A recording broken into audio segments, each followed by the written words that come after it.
And without any further chatter, I'll hand over to Howard Sapers, who is the Correctional Investigator for Canada. Howard.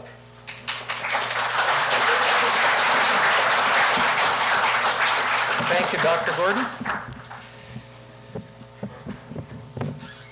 Well, good afternoon.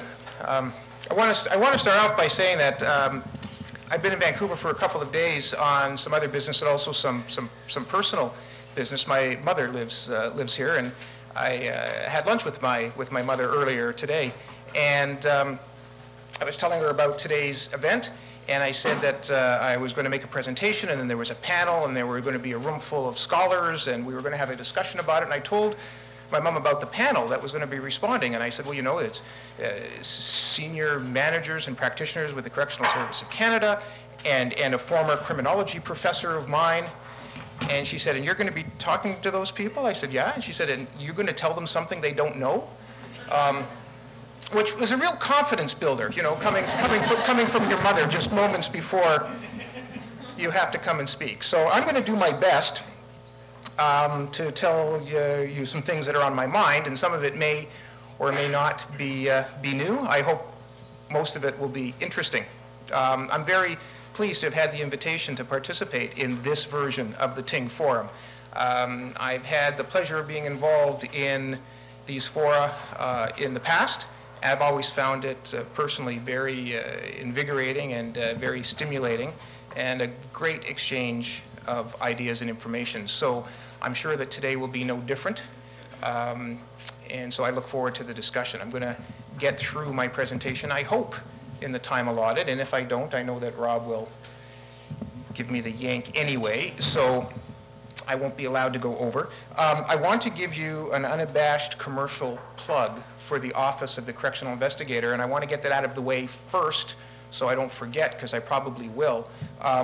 There's not enough for everybody, but on the table on the way out, and remember, if you're going to leave, holding on to that yellow strip of paper, there's a bunch of these. These are a disc version of our latest annual report. And the annual report, if there aren't disc versions available, the annual report's also available on our website, and I'll flash the website up on the screen later on in the presentation. So I would commend that reading to you. It's an excellent report, well written, extremely thorough, provocative when it needs to be. Anyway, on with the show. Now, they told me if I do this. Okay, so this is what we're going to talk about. A little bit about my office, a little bit about mental illness in Canada, and then through to some concluding remarks with my suggestions for what I think might help make a difference in the topic we're going to be discussing. And I need my notes. There we are. So the Office of the Correctional Investigator was actually established in 1973. So we've been in business for about 36 years. The office was established in the aftermath of a Royal Commission of Inquiry. And the Royal Commission of Inquiry was chaired by someone with the remarkable name of Swackhammer. And Justice Swackhammer wrote a report following a riot, a very bloody and deadly riot at Kingston Penitentiary that took place in 1971. There was loss of life. Inmates kidnapped several guards and ended up murdering 2 other inmates. And subsequent to that riot and that loss of life and that destruction of property, inmates were moved to the brand new Millhaven Penitentiary. And Millhaven was not commissioned yet. It hadn't been officially opened. But the Correctional Service needed someplace to house the inmates that had wreaked havoc at Kingston, so they moved them in early to Millhaven. And in moving them to Millhaven Penitentiary, they bussed them over there one afternoon, and they had also transferred the correctional officers who had been working at KP during the disturbance. And there was a reception that had been set up for the inmates when they arrived by bus, and as they exited the buses and entered the courtyard and went down towards the main door to get into the main range at Millhaven, the correctional officers had positioned themselves rather strategically with batons and the inmates had to run the gauntlet, and several were beaten on their way into the institution. And it was that incident, as much as the initial disturbance at Kingston Penitentiary, that led to the Royal Commission of Inquiry chaired by Justice Swackhammer, that resulted in a recommendation that the Correctional Service of Canada needed to have more external oversight. And that led to the creation of the Office of the Correctional Investigator. There was another very interesting conclusion out of Swackhammer, though, that is of relevance to today's discussion, and that is one of his key findings was that one of the primary causes of the unrest at Kingston was the lack of access to rehabilitation programs and treatment. That there was pent-up frustration and demand in the inmate population that was not being dealt with. And we'll come back to that theme in a minute or two. So the Office of the Correctional Investigator was established at first under the Inquiries Act, and then in 1992 in its own legislation in Part 3 of the CCRA, Corrections and Conditional Release Act. The office, as it currently is constituted, will handle about 7,000 calls for service this coming year. That's from an inmate population of about 13,000. To respond to those 7,000 calls, I have about 25 staff. My staff all operate out of Ottawa, and they travel frequently to institutions across the country. We operate with about a $3.5 million budget, and that is including all of the travel and everything else. So it's a relatively small operation with a relatively large mandate. One of the things that we found over the years is that our primary area of concern that's raised by inmates or their families is health care. Access to and quality of health care. Now, that includes, of course, mental health, which is really the focus of today's forum. But I want to say that we don't often get phone calls from an offender or a letter from an inmate that says, "Hi, I'm crazy. Could you help me do something about it?" So what we get instead is we get complaints brought to our attention that have to do with cell effects, family visits, involuntary transfer, placement in segregation, access to programs, conditions of confinement, harassment. And it's only when we begin to respond to that complaint to see whether it's founded or not, and they're often not founded at all. Of those 7,000 calls for service, about half will fall away as being out of our jurisdiction, being frivolous, being just a matter of exchanging information. The other half will require a little bit more work, and about half again, so about 2,000 of those complaints will result in an investigation, and about 60% of those are founded. In other words, we find that there is basis to make a recommendation to the correctional service, and the largest number of those have to do with health care. So it's a lot of peeling back the onion to get to the fact that we're dealing with somebody with a mental health concern. So to position mental health in corrections, first let's take a look in the greater community, where we find that 1 in 5 Canadians will experience a mental illness at some point in their lifetime. We know that depression is the most common cause of hospitalization for mental illness in Canada. About 10% of adults in Canada will experience a major depression at one point during their life. With respect to the criminal justice system, we know that as a group, they're no more violent than folks who aren't experiencing a mental illness. We do know that they're almost 3 times, that statistic is a little bit dated, more likely to be victims of violence than to be violent themselves. And they're significantly less likely to commit a new offense after their release than other offenders. That last point usually creates a lot of hands going up and people questioning, but that's the fact. When it comes to mentally disordered offenders, we know that mental health problems are 2 or 3 times more prevalent within prisons than outside prison walls. I want to tell you that most of the information I'm going to share with you for the next 5 or 6 minutes, the prevalence information, comes primarily from a study and an initiative here in the Pacific region of the Correctional Service of Canada. And we're very grateful for the work that they've done. and I'm sure that Karen will tell you more about it, and will also correct me where I'm wrong. But we know that even though the study that they did was good, we know that it also doesn't paint the whole picture.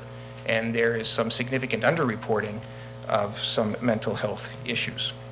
That being said, the proportion of federal offenders with significant identified mental health needs has more than doubled over the past 10 years.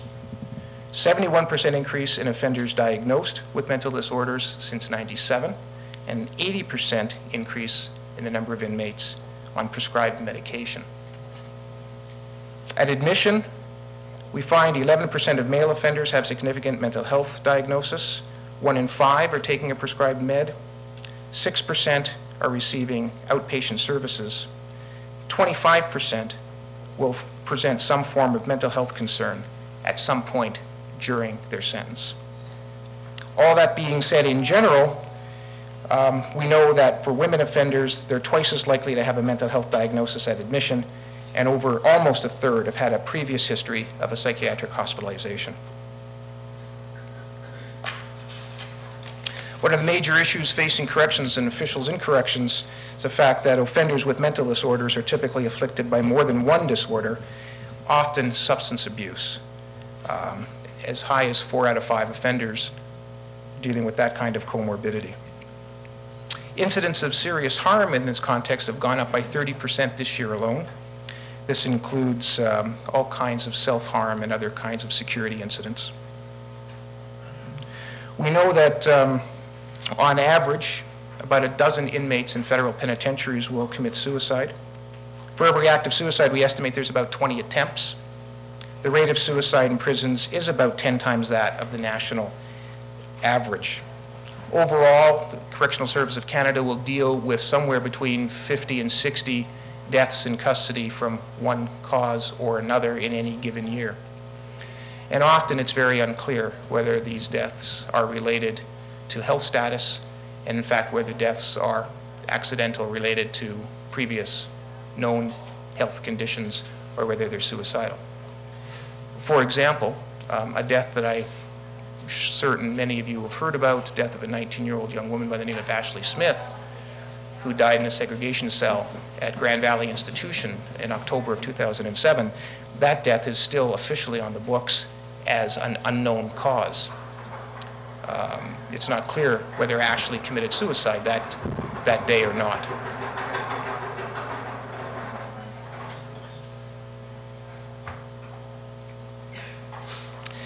The prevalence and incident rates for mental illness could actually be underreported.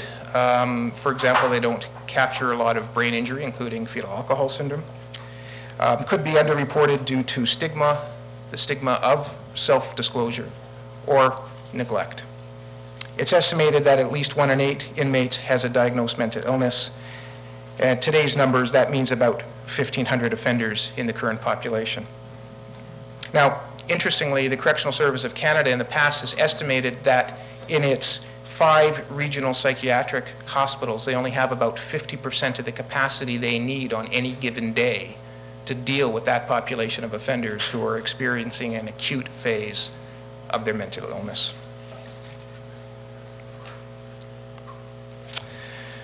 We know that prison conditions are hard on mental health. The prison environment is crowded, it's noisy, it's violent, it's isolated, it's stressful, and it's often unpredictable. These are not conditions conducive to mental wellness. Offenders with mental illness are often more able to complete programs. They're often exploited. They're placed in segregation, in my opinion, at a shocking rate. They're often overclassified, and they're often released much later in their sentence as opposed to or compared to those offenders without a known or diagnosed mental illness.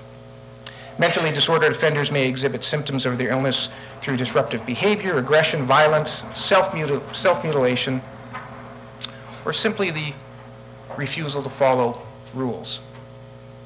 These acting out behaviors are often viewed as a problem of institutional adjustment, a behavioral choice requiring a security response. segregation often becomes the default option. On any given day, there's about 900 offenders across the country placed in segregation. These are in cells called segregation cells. That means there'll be some 7,500 to 8,000 placements in segregation this coming year. But there's another whole population control mechanism, which I call segregation by another name, which involves things like intensive supervision units and transition units and mental health units that don't have any of the safeguards and administrative fairness provisions around a placement in segregation, where offenders suffering from mental health issues will often find themselves housed. And often with the same effect, being locked in your cell for 23 hours out of every 24, and relatively isolated as compared to the rest of the inmate population. We've recommended, of course, that this is inappropriate.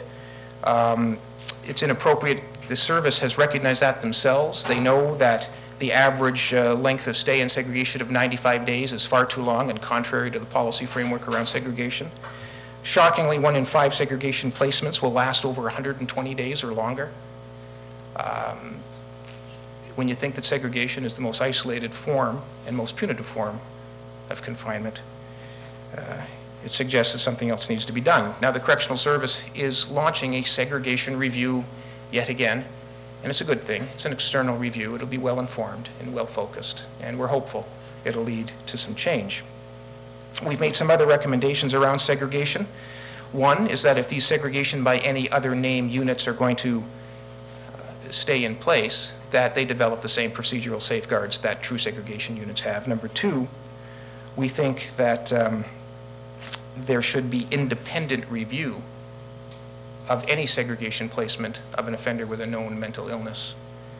And thirdly, we think that there should be an assessment, a psychological assessment of offenders with a known mental health history within 24 hours of their segregation placement.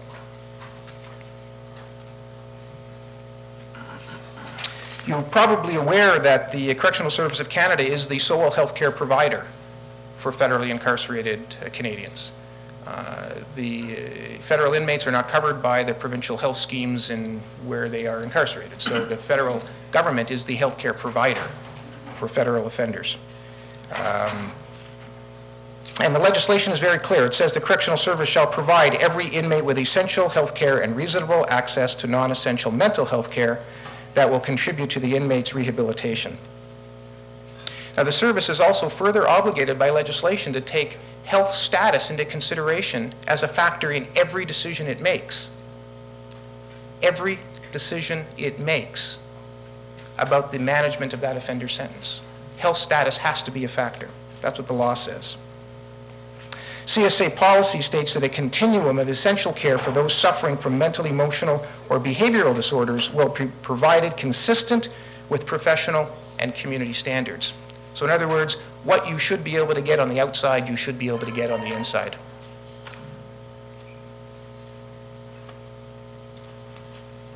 Now, as I said, the regional treatment centers, there's 5 of them. 3 of them are fully accredited, 2 of them aren't. They have capacity issues. They also do some remarkable things. One of the problems, of course, is that they are not set up, and the program isn't intended to be the place where you will serve your sentence. It's intended to be a place where you will go and be made well to some extent and stabilized and then return to your parent institution. And all too often, we get complaints of offenders who have seriously self-harmed, who have mutilated, who have attempted suicide, who have acted out, who have been aggressive, who have been violent, who are taken to and from the regional psychiatric center in restraints, returned back to their cells, heavily medicated, and then we start the cycle all over again with them. Not a satisfactory way of dealing with mental health. Managing mentally disordered offenders in a prison creates professional and operational dilemmas. Security versus treatment, inmate versus patient. Sometimes where you stand on these things depends on where you sit, and what we're told by mental health professionals is that they often feel trumped when it comes to anything that they want to achieve by the security or other operational matters at hand within the institution. There are communication issues as well. The different professional standards. The psychologists and the psychiatrists don't always operate on the same page or in the same room or sometimes in the same facility. Psychiatry is dealt with under the administrative purview of healthcare within corrections, psychology under the purview of programs, information sharing, accountability, etc., record keeping, all fall victim to that kind of a split. A psychiatrist may not have program and psychology files, and a psychologist may not have access to health records. The inmate is often dealt with in slices and bits and pieces as opposed to in terms of the totality of their concerns. The federal system is facing serious capacity and accessibility issues. It's under-resourced. We've talked about the lack of bed space. There is inappropriate infrastructure. The regional treatment center within the bowels of the Kingston Penitentiary has been described by people who actually are being charitable as a dungeon. Yet I find it to be one of the most remarkable places that I've ever visited in terms of the quality and the heart of the work. But it certainly is not made any easier by simply the physical space and the infrastructure. Recruitment and retention of mental health professionals is a serious and significant challenge for the Correctional Service of Canada, as is keeping up with training demands, sharing of information, as I talked about, and interestingly and increasingly so, providing relief for fatigued and stressed staff that are being asked to do, frankly, nearly the impossible, and being challenged to do work that they didn't sign up for. As Canadian penitentiaries house an ever-increasing psychiatric population, the risk is that we're going to rely on prisons to become psychiatric hospitals and correctional officers to become psychiatric nurses. That wasn't their purpose, either the place or the people. Now, I mentioned Ashley Smith before. Let me use another example from Ashley's tragic story. Ashley Smith was transferred or moved 17 times over an 11.5-month period. Entering federal penitentiary at 18, died at age 19, 11.5 months. Think about that, moved or transferred 17 times amongst and between federal penitentiaries for women and provincial mental health hospitals. Remember what I said about every decision needing to be governed by the health concerns of the inmate? Her health status was not ever a well, frankly, that's not true. Her health status was frequently not a factor in the decision to move her. The manifest reason for moving Ashley so many of those times was to give the staff a break because of her very challenging behavior. We can't handle her here at Nova or GVI or Joliet, so we'll move her someplace else. We'll send her someplace else. You guys get tired out for a while, and when you can't handle her anymore, send her back. How therapeutic is that? So how did we get here? How did prisons become the new asylums? Well, one analysis would suggest it started in the mid-60s with the deinstitutionalization movement, the closure of significant mental health infrastructure across this country.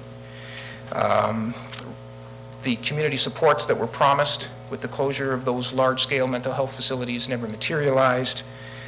Many of the folks who were at one point in their life hospitalized now find themselves on the street. They became entangled with the criminal justice system, conflict with the law, or their families.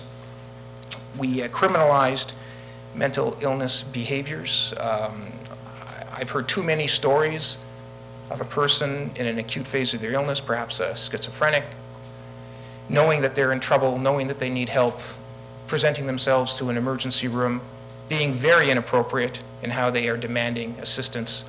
And because we have zero tolerance for such behavior now in hospitals, the police being called and somebody who is really calling for help being arrested instead, end up in court, and end up in jail.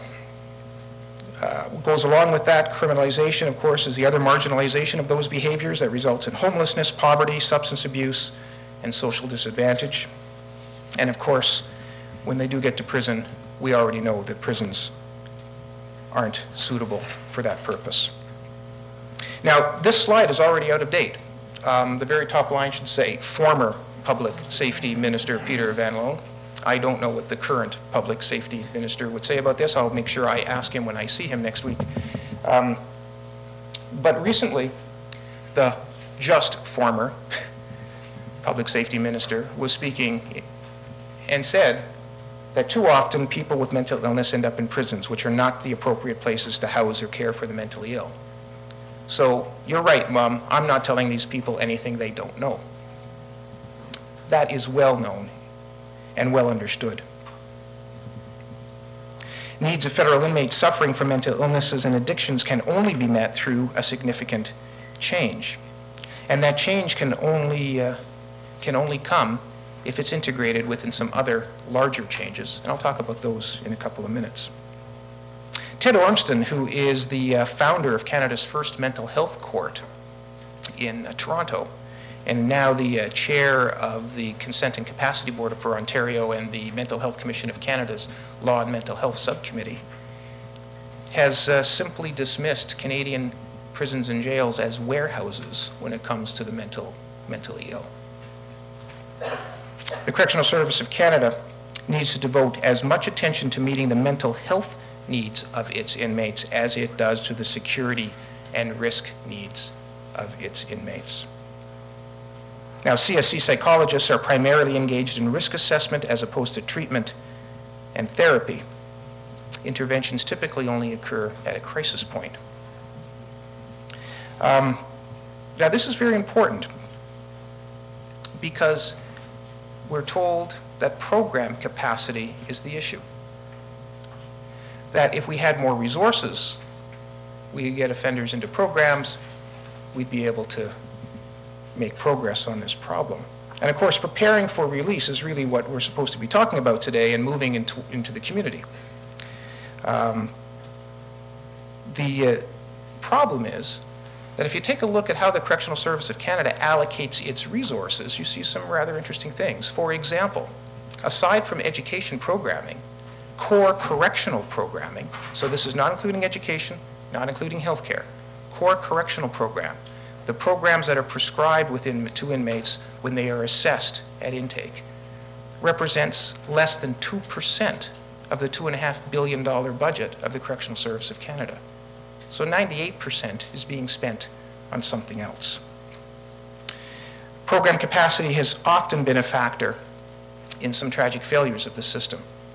About 5 years ago, a 34-year-old offender by the name of Alan Nicholson killed himself in the what was called the mental health range of Stony Mountain Institution.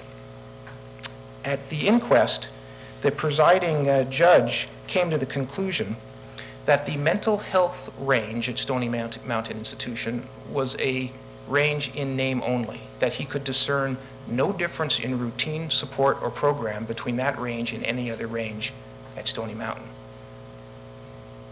It was considered a matter of program capacity, in spite of the fact that Mr. Nicholson had presented himself both as having a history of mental illness and suicide attempt.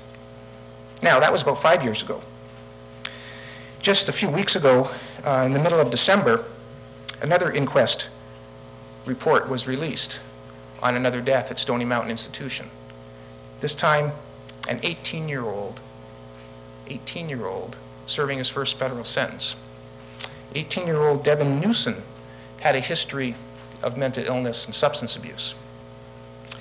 And at sentencing, Crown made an application, and the judge said that he would accept the application to give a federal sentence so that young Mr. Newson could gain the benefit of access to the world-class programs and treatment offered by the Correctional Service of Canada. 6 months into that 24-month sentence, Devin Newson hanged himself in Unit 2 at Stony Mountain Institution. Unit 2 used to be the mental health range. It's now called the Intensive Supervision Unit. Interestingly, what the judge said about the Intensive Supervision Unit was that he could find no difference between that unit and any other unit at Stony Mountain Institution except more frequent urine analysis, because it was supposed to be the drug-free range. Another finding out of that inquest for Newsom goes right back to Swackhammer, in that it was found that he was waitlisted for psychology and all of his other programs. A lack of capacity in terms of access to programs exacerbating the mental health needs of offenders. Enhancing mental health service delivery in institutions and community is a core corporate priority and activity of the Correctional Service of Canada, and there is good news.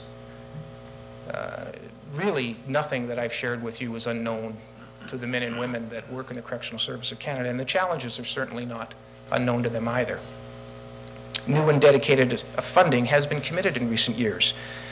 The government over the last number of years has contributed new dollars, $29 million over 5 years starting in 2005 for the Community Mental Health Initiative, another nearly $22 million over 2 years for the institutional part of their strategy, and almost $17 million of permanent new funding going into the institutional mental health program starting in 2008. Funding has also been committed towards improving screening and assessment and admission, enhancing primary mental health care, and introducing basic frontline training in mental health issues. All good. But of course, not without its own concerns. The Community Mental Health Initiative was developed to aid offenders with moderate to severe mental disorders in their reintegration. That 5-year funding that was awarded in 2005 sunsets this coming March. I don't know whether any of you have been reading the headlines around the coming budget and the dampening of expectations of Canadians in terms of new program spending, but I'm not sure where mental health spending on corrections is going to be in terms of the government fighting what is now being called a structural deficit in the budget. So that money will lapse. We're yet to see whether or not it'll be replaced. The good news is that within the Community Mental Health Initiative, over 700 offenders have been accepted, and there's been a good outcome from their intervention. It's led to improved outcomes and better quality of life for offenders with mental disorders once they are released into the community. Now, further community capacity building activities should focus on other anticipated areas of needs, including financial resources, substance abuse follow-up, and occupation and employment.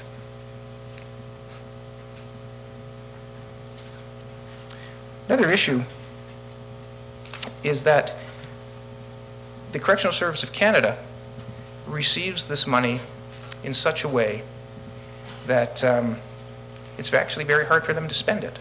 And it's very hard for them to spend it in appropriate ways. And if one of your issues is recruiting and retaining mental health care professionals, and you have sunsetted money, how are you going to attract people to come and join the party if you're telling them they can only have a job for a couple of years? And I can tell you that staffing in the public service, and I'm sure that there are many members of the public service in this room, is no delight. It can take months and months and months and months to staff a position. And the Correctional Service of Canada has not been its own best friend in this regard either. They have not created an overarching strategic accountability framework to manage the mental health strategy.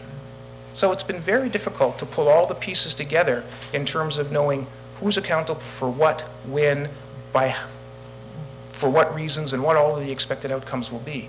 There's no comprehensive overarching framework to measure all of that.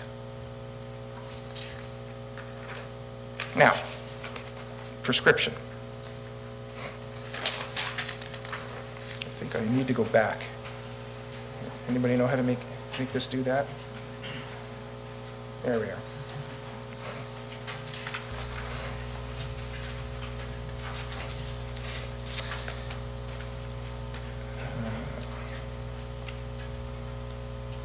Oops.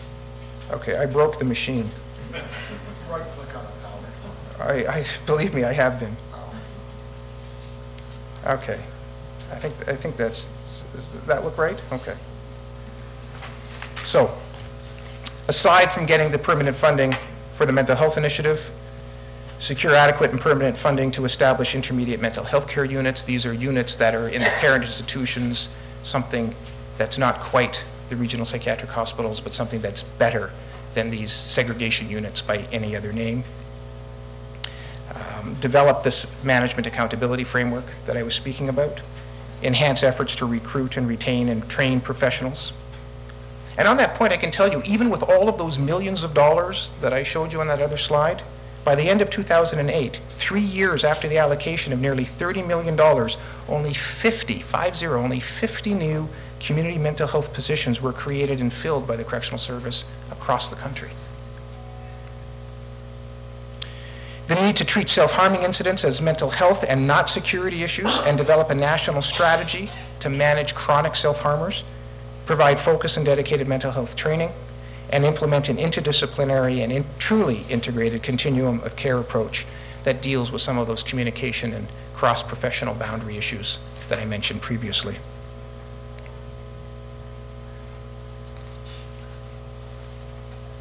All right, now it's just pissing me off. All right. What else can be done? Community mental health services and supports are typically underfunded, fragmented, and lack integration. Now, I want to share a secret with you. Can we turn that off for a minute?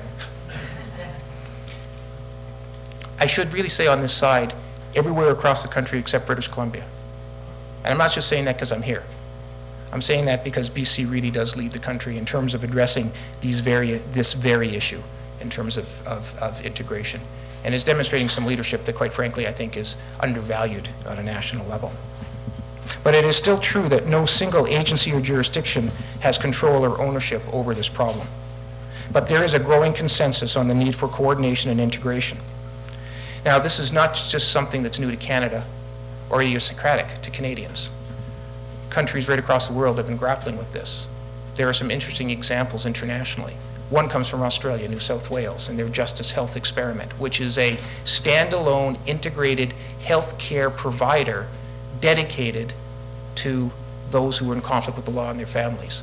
So wall-to-wall, floor-to-ceiling health, including mental health care, coordinated by what I guess we would call a health region.